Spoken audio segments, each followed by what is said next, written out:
Hello Team FD and welcome back to Winners and Losers, where we normally break down the latest and greatest Premier League action, but in the spirit of having 48 hours left in the transfer window, we're going to tinker with the format slightly. We're going to ignore the football that happened at the weekend and instead focus on the transfers, specifically transfers in the offing. So what I want you to do, Joseph, is help me pick a winner and loser of the transfer window, but only in the last 48 hours. Almost at the finish line, aren't we?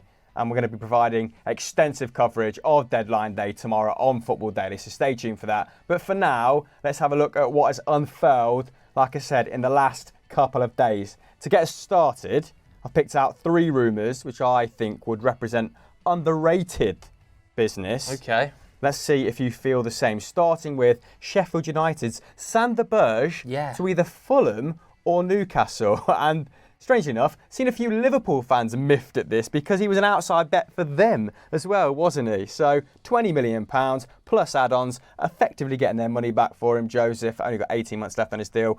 What do you make of this? Should we do him in a Fulham context first? Yeah, I mean, I think we should first talk about Sheffield United, right? Because they basically have to sell in order to balance the books to a level, don't they? They are under a transfer embargo at the moment. I think they owe £12 million in back payments, don't they? So they can't really do anything in the market until they sell a player. So this is getting them out of a bit of a pickle, bit of a pickle. And they are flying in the Championship at the moment anyway, aren't they? They're 12 points clear of third place. So they're expecting to go up. I think even without a player like Sander Berge in the lineup, they're thinking we can still push for promotion from the position we're in. We can recover some healthy finances on a player they did spend quite a lot of money on, and he has been good this season for them. Let's have it absolutely right. 7 goals and assists in 18 starts so far in the Championship, and it's about 0.4 goals and assists per 90, which is really good going. And I think a lot of people have maybe mislabelled Sander Berge as a defensive midfielder. I certainly had before I looked at some of his numbers and before you looked at some of his numbers this morning. And I think people will be expecting him to come in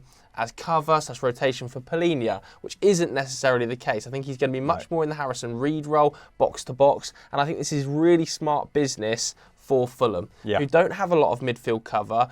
And, you know, when Tom Cairney comes on, I think it is a little bit of a step back. So I do think that he would provide a starting position alongside Palhinha in that midfield. I don't necessarily like it as much for Newcastle, which is one of the other teams linked with him, because, of course, they're going to let John Joe Shelvey go out to Nottingham Forest, you would think. But for me, in the Fulham midfield, as depth, to strengthen a top half push, I think this is a really good signing. Yeah. It's strange, isn't it, that he's been on English shores for 3.5 seasons, but we still don't know quite what kind of player he is yet. Or it feels like we've not seen the best of him, so to speak. Only 25 Premier League starts across his first 2 campaigns, so perennially injured. Bagged 4 goals and assists in that time, so didn't really sound himself out as someone that could contribute a lot of goal involvements from midfield at the top level, but since then has been very effective in front of goal, like you've said. But his fitness has still been patchy. I think the most starts he's managed, including his Championship season, his full campaign last season, is 22 starts.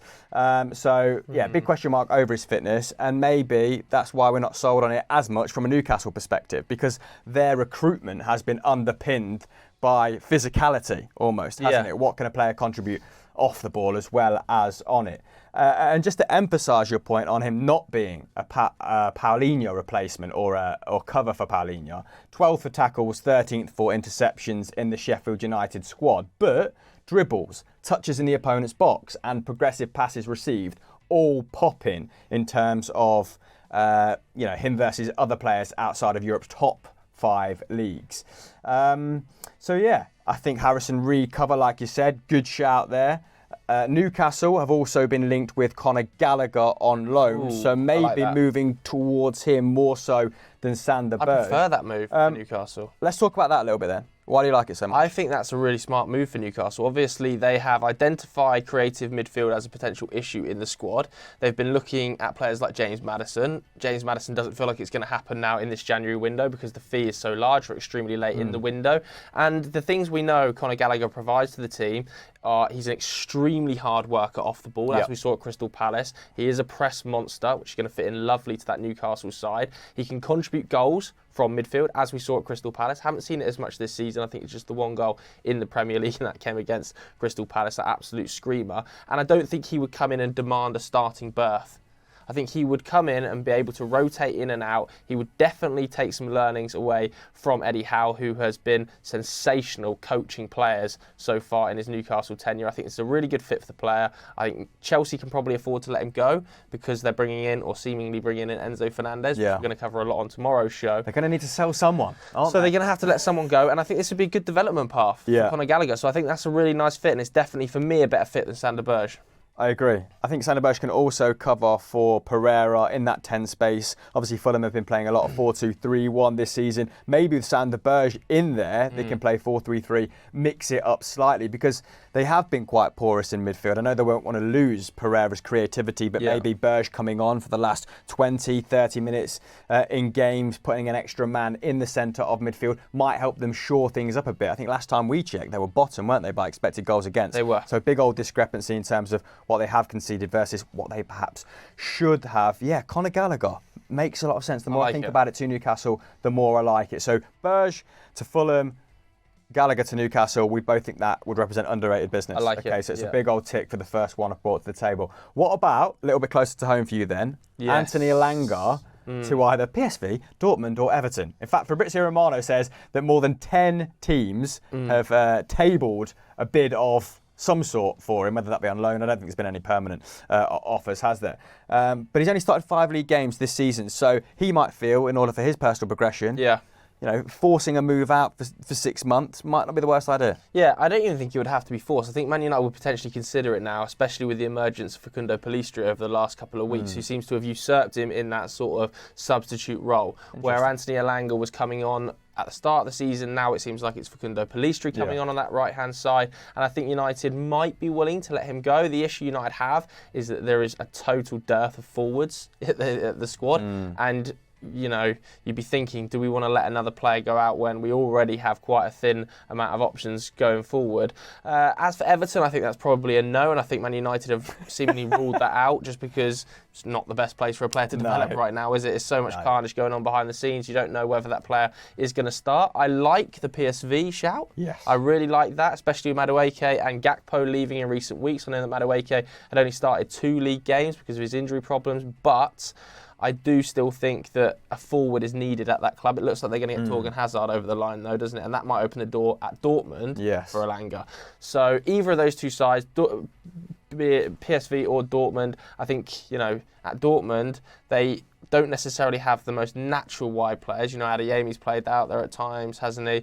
And with the emergence and the recalling of Seb Aller, I do think that there might be a spot wide for a player like Anthony Elanga. So I'd be happy with either of those two locations if I was Elanga, but from a Man United point of view, I would be slightly wary.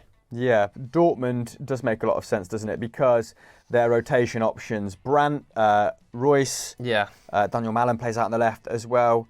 Maybe the former two lack a little bit of physicality, so Elanga can help them in that regard, be a little bit more, press heavy in the final third. And of course, they're in a real battle to secure their status for Champions League football right now, aren't they? I think 7th place. They're only 4 or 5 points off 7th place. There's the Champions League football spots in the Bundesliga really hotly contested this season. Yeah, PSV, I saw against Go Ahead Eagles, Xavi Simons start out on the left. Such was their lack of options in that department. He's played his best football through the centre this season. So it would work at either club, but maybe that Torgan Hazard move will be a little bit of have a bit of a domino effect as to where Elanga goes. But I do agree that either of them would be good for his development. I think it's just 2 starts across the Europa League, FA Cup and the Carabao for Elanga. He needs all 4 as well. Yeah, he needs to get minutes somewhere and he needs to start clocking up some goal involvement. So, it's a thumbs up from me in that regard as well. Weston McKennie. Next up. Now, I'm cheating here slightly because it is all but confirmed. Like, people have seen him leave Turin, he's on a plane, he's doing a medical apparently. But Fabrizio Romano saying a 1.2 million loan fee has been agreed with a £33 million option to buy, plus add-ons that would take the deal to €40 million in total. That's a significant outlay, isn't it, for Leeds? Particularly as you feel like they need to get their next midfield addition right, because the alchemy of that midfield, not quite there at the moment. And Leeds fans have been very vocal about that. Yeah. Do you know what, though? I think in the short term, this is actually a really good deal. Okay. Like there seems like very little downside from a Leeds point of view. You know, it's only a loan move.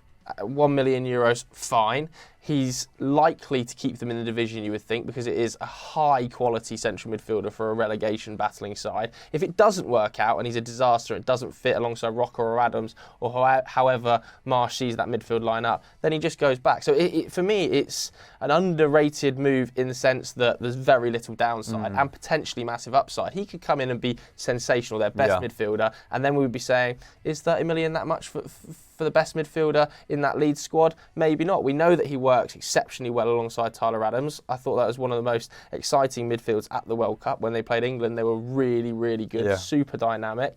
Mark Roca has been incredibly progressive, but I like the idea of a McKennie, Roca and Tyler Adams midfield three. It's a little bit more workmanlike, and maybe it comes at the cost of a player like Brendan Aronson, but I wouldn't describe Brendan Aronson of ripping it up this year, and I don't think that would massively affect the Leeds lineup. I think this is a smart bit of business by Leeds.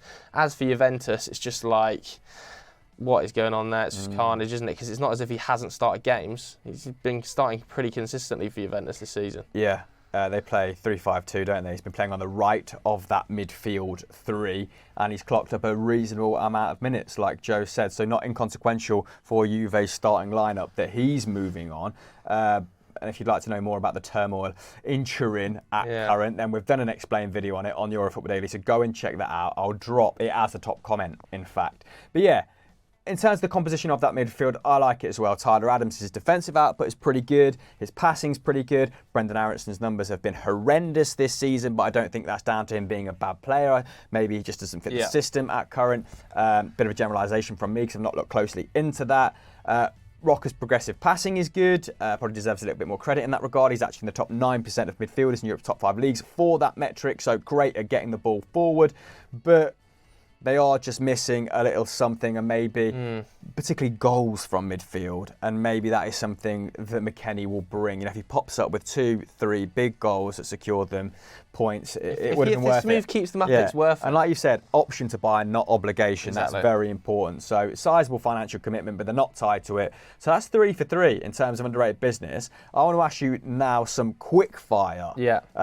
About some quickfire rumours. These aren't as certain as a McKennie, let's say. But just what I've seen on the grapevine, heard on the grapevine, and I want your initial thoughts and feelings on them. So let's start with Brian Hill to Sevilla. Inevitable. Absolutely inevitable. It's just never going to work under Antonio Conte, and he was always going to end up back in Spain. I still think there's a talented player there, though. Yeah, for sure. It's had decent impact in cameo appearances this season, hasn't he? So can go back to Spain with his head held a little higher. It's only a loan. Yeah, than prior to 2-3 months ago, maybe. Victor Lindelof to Inter Milan as a Skriniar replacement. No, he's off to PSG, isn't he? No. From a Man United perspective, probably the third choice centre back at the club behind Rafa, Varane, and Lisandro Martinez. And Man United are in about 200 competitions. Play a game every 3 days for the next 6 years. So absolutely have to keep hold of him. Okay, so it's a no to that. Lamptey to Sporting. Of course, started against Liverpool in the FA Cup. I can't see this one happening. I think that Brighton are going to demand too big of a fee for a player like Tariq Lamptey. Like, I think it would be wicked. I would love to see it. It'd be super intriguing. But I just don't think that Sporting can be able to afford him. And Brighton are going to price him out of a move. And we're actually, I mean, the Pedro Porro move heavily dependent on what happens in this scenario. And we're going to discuss Pedro Porro next because Spurs are our losers, because it does look like they're going to miss out on the Pedro Porro transfer. But that is neither here nor there at the moment because we're talking about Brereton Diaz to Villarreal.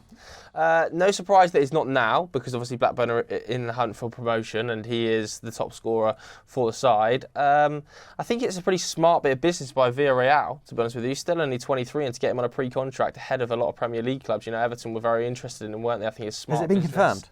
I think it's got the here we go from Fabrizio. Okay. But I think this is a fun little move, isn't it? Nicholas Jackson obviously looks like he's coming to the Prem if he can get over that medical issue, so that's a fun little move for Villarreal. Yeah, talking of fun, Kamaldeen Sulemana, the dribble monster, to Everton or Southampton. Who's signing it off for Southampton? I mean, for Everton. Who's signing that off? Deitch isn't even in the door, and they're signing a player. Like, is this Deitch's number one target? Is it Sulemana? I don't get it. Yeah, I mean, Southampton have bid for him. I think they had £20 million turned down. He's, of course, very highly regarded by Rennes, but he's not playing an awful lot of minutes because they have Benjamin Bourigeaud out on the right in that 4-for-2, and he's playing really well. He's one of the most creative players in Ligue 1 right now. So Kamaldeen Sulemana not getting a sniff, but I think those that watched him at the World Cup wouldn't dispute that he has the physicality to have an impact at Premier League level. Okay, so a mixed bag for the quickfires. What do you lot at home think to those quick fires? Let me know your thoughts in the comments below. Yay or nay them for us, and I'll hit you up in the first hour. But like I said a little bit earlier, stick around for the next clip. And if you're not subscribed to the channel, please do so now with notifications turned on. Like this video as it helps with the algorithm, etc. And we'll see you very shortly for some Spurs mud. Goodbye.